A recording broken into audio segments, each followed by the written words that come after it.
छत्तीसगढ़ में तीसरे चरण का मतदान 7 तारीख को होना है और इस 7 तारीख को जो मतदान होना है उसमें सबसे महत्वपूर्ण कौन सी सीट है? सबसे महत्वपूर्ण है कोरबा, सबसे हाई प्रोफाइल सीट, क्योंकि यहाँ पर भारतीय जनता पार्टी के राष्ट्रीय उपाध्यक्ष सरोज पांडे मैदान में है। क्या वाकई में बाहरी का मुद्दा है यहाँ पर, विकास का मुद्दा है यहाँ पर, या पूर्व सांसद जो वर्तमान सांसद है उनको टिकट मिली है, क्या उनके खिलाफ एंटी इनकम्बेंसी है या पब्लिक उनको फिर से जिताना चाह रही है? इन तमाम मुद्दों पर हम बातचीत करेंगे। चलते हैं सरोज पांडे जी के साथ कोरबा से खड़गवां की यात्रा पर।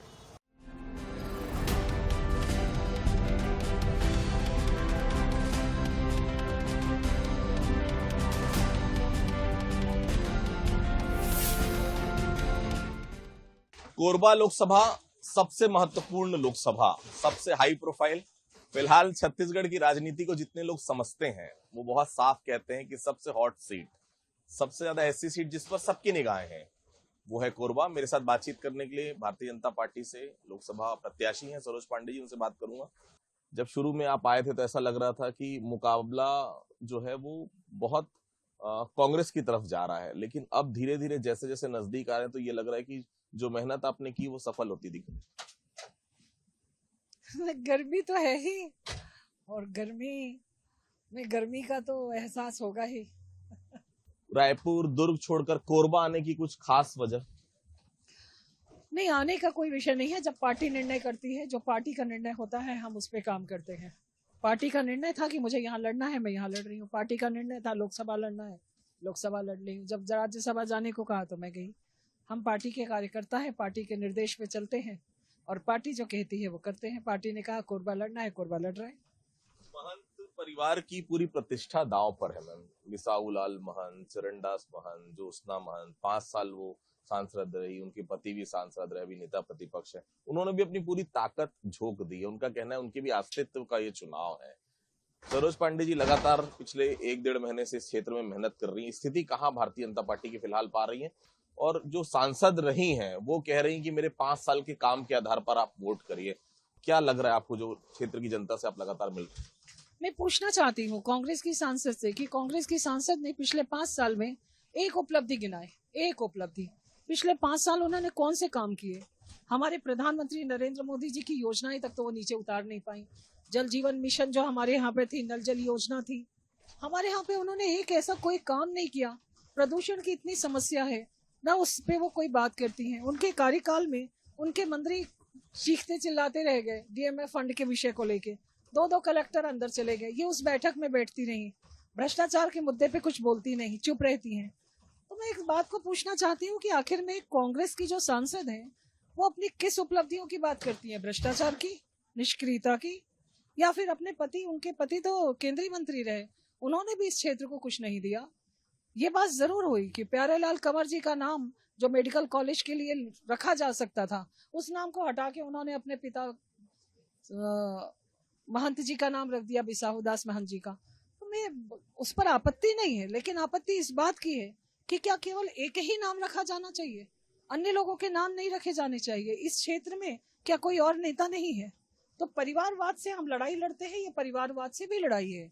ऊपर में गांधी परिवार, नीचे में महंत परिवार, बाकी कांग्रेस के कार्यकर्ता दरी बिछाते रहते हैं, किसी का कोई नाम नहीं। ऊपर में भी केवल राजीव गांधी, फिर इंदिरा गांधी, उनके सिवाय कोई योजना का नाम नहीं। यहाँ पर भी सेम हालत है, हर जगह पे केवल बिसाहूदास महंत जी। मुझे एक बात नहीं समझ में आई कि क्या इस क्षेत्र में और कोई स्वप्न दृष्टा नहीं थे? और कोई आदिवासी हमारे नेता है, उनका नाम क्यों हटा दिया? ये प्रश्न है, ये प्रश्न पूछना चाहती हूँ। कल इनके यहाँ पर इनके महिला कांग्रेस की अध्यक्ष जी ने तो इस्तीफा दे दिया था, लेकिन कल वो आई और उन्होंने आके फूलो देवी नेताम जी ने कहा कि मैंने सदन में कोई बात नहीं उठाई। मैं पूछना चाहती हूँ कि वो ज्योत्सना महंत से पूछ सकती हैं कि उन्होंने कौन सा प्रश्न उठाया। और मैं ये बात को दावे के साथ कहती हूँ कि जितनी सक्रियता मेरी इस सदन में रही है उसके कारण मुझे पुरस्कार मिला है, उत्कृष्ट सांसद का मुझे पुरस्कार मिला है। ये फूलो देवी जी को पता है या नहीं पता है? इनके 3 राज्यसभा के जो सांसद हैं, पूरा चुनाव बीत गया, तीनों राज्यसभा सांसद में एक सांसद नहीं आया। तीनों राज्यसभा सांसदों की सीट को इन्होंने बाहर में बेच दिया।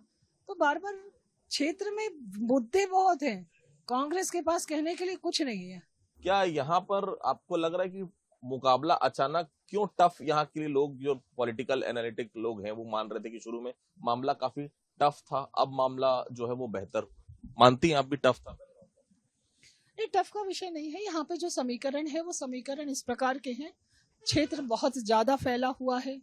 कोरबा से आप 328 किलोमीटर तक जाइए, तब जाकर आप उस क्षेत्र के शुरुआत को छूते हैं, और अंदर जाएंगे तो सीधी बॉर्डर लग जाता है। क्षेत्र बहुत फैला हुआ है, हर जगह की तासीर अलग है, हर जगह के कल्चर अलग है।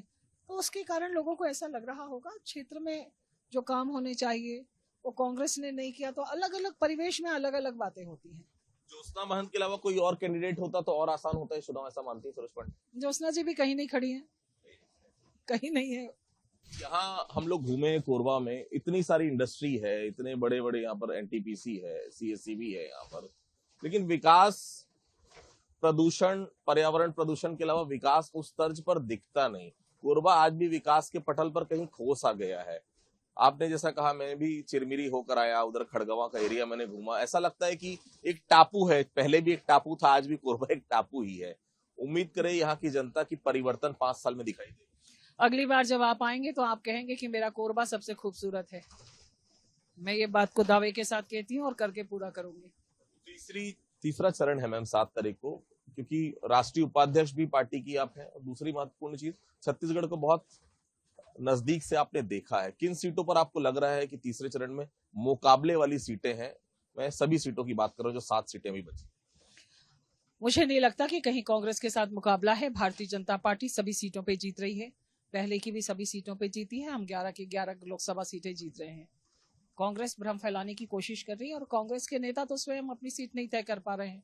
कभी यहाँ भाग जाते हैं, कभी वहां भाग जाते हैं। कांग्रेस में गांधी परिवार के सिवाय कांग्रेस पार्टी है नहीं, गांधी परिवार तय नहीं कर पा रहा है। इसलिए मुझे ऐसा लगता है कि कहीं भी लड़ाई बराबरी की भी नहीं है। तो 11 सीटें हम जीतेंगे, और हम देश में भी हमारे प्रधानमंत्री जी तीसरी बार प्रधानमंत्री बनेंगे। कितना मुश्किल होता है मैम जब हम एक क्षेत्र से छोड़कर दूसरे क्षेत्र में आते हैं, वहां के लोगों को नए तरीके से जानते हैं, वहां अपनी टीम बनाते हैं, सोशल मीडिया की टीम हो गई या कार्यकर्ताओं की टीम हो गई, कि पब्लिक ने कहा कि भारतीय जनता पार्टी की जो मूल कार्यकर्ता को साथ देना चाहिए सरोज जी का, वो साथ उन्होंने शुरू में नहीं दिया, लेकिन हम चाह रहे हैं कि सरोज पांडे जी चुनाव। सच्चाई है? नहीं, मेरे सभी कार्यकर्ता डे वन से मेरे साथ हैं, बहुत मजबूती से लगे हैं, बहुत ताकत से लगे हैं, और आज जो आपको ये परिणाम दिखाई दे रहा है, ये मेरे भारतीय जनता पार्टी के कार्यकर्ताओं के कारण ही है। कोरबा में मुद्दे क्या लग रहे हैं आपको चुनाव में, जो आप देख रही हैं कोरबा में? आप किन बातों को लेकर जनता के पास जा रही हैं, और कांग्रेस किन बातों को लेकर जनता के पास आ रही है, क्योंकि फीडबैक आपके पास दोनों तरफ का?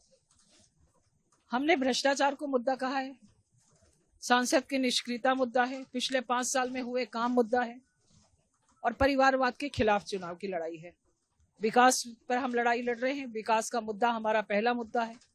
पिछले 4 महीनों में भारतीय जनता पार्टी की जो सरकार ने काम किया वो मुद्दा है, और इसके साथ ही साथ हमारे देश के प्रधानमंत्री नरेंद्र मोदी जी की जो योजनाएं हैं, उन योजनाओं को लेकर हम जनता के बीच में जा रहे हैं। तो सबसे बड़ा चेहरा हमारा प्रधानमंत्री नरेंद्र मोदी जी के प्रति लोगों का आकर्षण है।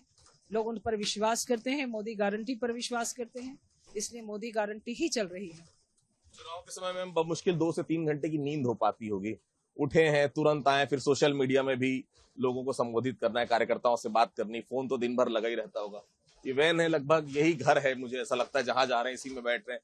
ये कुछ ठंडा मिल गया तो पी लिए, पानी की बोतल मिले तो पी लिए, और यहीं आराम कर लिए। बहुत टफ होते हैं किसी प्रत्याशी के लिए 1 महीना, जब से चुनाव में आपका नाम डिक्लेयर होता है, चुनाव होते। मुझे 2 महीना हो गया, पूरा 2 महीना, 2 महीने से ज्यादा हो गया, 2.5 महीने होने जा रहे हैं। लेकिन इसका भी एक आनंद है, और इस आनंद को लेना चाहिए, मुझे ऐसा लगता है। कोरबा को लेकर सरोज जी का विजन क्या है? जनता जानना चाहती है, अगर कोरबा से लोकसभा प्रत्याशी के रूप में सरोज पांडे जी जीतती हैं, तो प्राथमिकता क्या होगी कोरबा की जनता?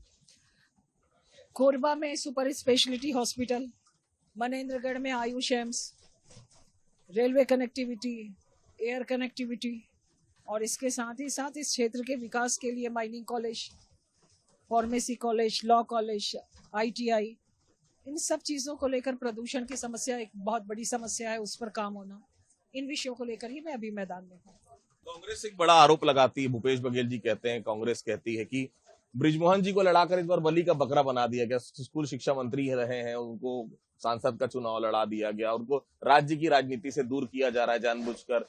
ऐसा भारतीय जनता पार्टी जानबूझकर करती है लगातार जो विधायक रहते हैं उनको लोकसभा लड़ाकर फिर उसके बाद साइड लाइन कर देती है। क्या ऐसा करती है? भारतीय जनता पार्टी अपने कार्यकर्ता को अवसर देती है। बृजमोहन जी को बहुत लंबा समय राज्य की राजनीति में हो गया है, अब वो केंद्र की राजनीति में आएंगे तो ये बड़ा अवसर है कि छोटा अवसर है? कांग्रेस को ये बात क्यों नहीं समझ में आती है कि किसी को बड़ा अवसर मिलता है तो उसका कद बड़ा होता है, ना कि उसका कद छोटा होता है। वो इतने वर्षों से ही उन्होंने राज्य की राजनीति की है, अब केंद्र में करेंगे, उनके अनुभव का लाभ मिलेगा। और प्रदेश छूट थोड़ी जाता है, प्रदेश तो साथ ही रहता है। ठीक है, प्लीज सवाल मैम। संविधान बदलना चाहते हैं आप लोग, ये लगातार कांग्रेस आरोप लगा रही है। आप लोग आरक्षण में बदलाव करना चाह रहे हैं, 400 पार आप लोग इसीलिए कह रहे हैं। ये बात बहुत तेजी से सोशल मीडिया में और तमाम तरह से बड़े नेता जो हैं कांग्रेस के आ रहे हैं, वो यहाँ पर आकर भाषणों में यही सब चीजों को तरजीह दे रहे हैं कि आप लोग आरक्षण को कहीं ना कहीं खत्म करना चाह रहे हैं, संविधान बदलना चाह रहे हैं। क्या कुछ कहें? वोट की राजनीति कर रही है कांग्रेस और वोट की राजनीति के कारण ऐसी बातें कह रही है। इस विषय पर हमारे गृह मंत्री जी ने जब यहाँ पे कोरबा में उन्होंने सभा संबोधित किया तो बहुत स्पष्टता से कहा 400 पार का नारा अगर हम दे रहे हैं तो उसमें इतना डर क्यों है? वो तो 230 ही सीटों पे लड़ पा रहे हैं। इसलिए आरक्षण खत्म करने की बात कहना, कांग्रेस पार्टी ने इस विषय पर राजनीति की है और हमारे प्रधानमंत्री जी ने भी और गृह मंत्री जी ने स्पष्टता से कहा है कि कभी भी कोई भी एससी का, एसटी का और ओबीसी का आरक्षण भारतीय जनता पार्टी का एक भी सांसद सदन में रहेगा तब तक नहीं हटेगा। ये बात बड़ी मजबूती से कही है। तो कांग्रेस इस विषय को क्यों बार बार कह रही है? बात बहुत साफ है कि उनको डर है। 400 पार देश के हित का निर्णय है, 400 पार समर्थन के लिए है, 400 पार संविधान में छेड़छाड़ के लिए नहीं है। और इस बातों को कांग्रेस को इतनी निचली राजनीति से परहेज करना चाहिए। बहुत बड़ा आदिवासी बेल्ट भी है, पाली ताना खार वाला देख लिया, हम रामपुर वाला देख लिए बेल्ट, मरवाही का बेल्ट हमने देख लिया। पहली बार भारतीय जनता पार्टी ने एक आदिवासी शख्स को मुख्यमंत्री बनाया। क्या उन आदिवासी क्षेत्रों में भारतीय जनता पार्टी को इससे मदद? आदिवासी लोगों का विश्वास हमारे प्रधानमंत्री नरेंद्र मोदी जी के नेतृत्व पे बढ़ा है। उन्हें लगता है कि प्रधानमंत्री जी ने एक आदिवासी बहन को राष्ट्रपति बनाया, द्रौपदी मुर्मू जी को, आज हमारी वो राष्ट्रपति हैं। तो लोगों का विश्वास बढ़ा है कि हमें भी अवसर मिलेगा और मोदी जी ये अवसर जरूर देंगे। केवल वोट के लिए जो कांग्रेस करती रही है, वोट की राजनीति करती रही है, उनकी जीवन शैली में कोई बदलाव नहीं करा, उनकी लिए कोई हित की योजनाएं नहीं बनाई, लेकिन मोदी जी ने ये शुरुआत करी है और उसका परिणाम आने वाले समय में दिखेगा। 7 तारीख को मतदान है, क्या कुछ कहना चाहेंगे कोरबा लोकसभा क्षेत्र की जनता? मैं अपील करना चाहती हूँ कि विकास पर वोट करिए। इस क्षेत्र के बेहतरी के लिए, देश के प्रधानमंत्री नरेंद्र मोदी जी को तीसरी बार प्रधानमंत्री बनाने के लिए एक सबल और सक्षम नेतृत्व अगर साथ होगा तो कोरबा का विकास होगा। हम आकांक्षी कोरबा से विकसित कोरबा में आए, इसके लिए वोट करिए, परिवार पे नहीं, विकास पे। बहुत बहुत धन्यवाद। धन्यवाद। हमारे साथ सरोज पांडे जी, राष्ट्रीय उपाध्यक्ष है भारतीय जनता पार्टी की, लोकसभा प्रत्याशी हैं फिलहाल कोरबा से। कोरबा वो सीट जहां ज्योत्सना महंत फिलहाल सांसद हैं, चरणदास महंत यहाँ सांसद रह चुके हैं, भारतीय जनता पार्टी के भी सांसद यहाँ पर रह चुके हैं। लेकिन कोरबा जो सीट है वो बहुत बड़ी है, क्षेत्रफल की दृष्टि से आप देख लीजिए, इतने दूर दूर क्षेत्र हैं। मैं खुद लगातार घूम रहा हूँ, निश्चित तौर पर गर्मी बहुत है और वैसे भी इंडस्ट्री बहुत है, तो यहाँ का माहौल भी, सियासी माहौल भी बेहद गर्म और दिलचस्प हो चला है। कैमरा पर्सन योगेश के साथ कोरबा से आदित्य नामदेव।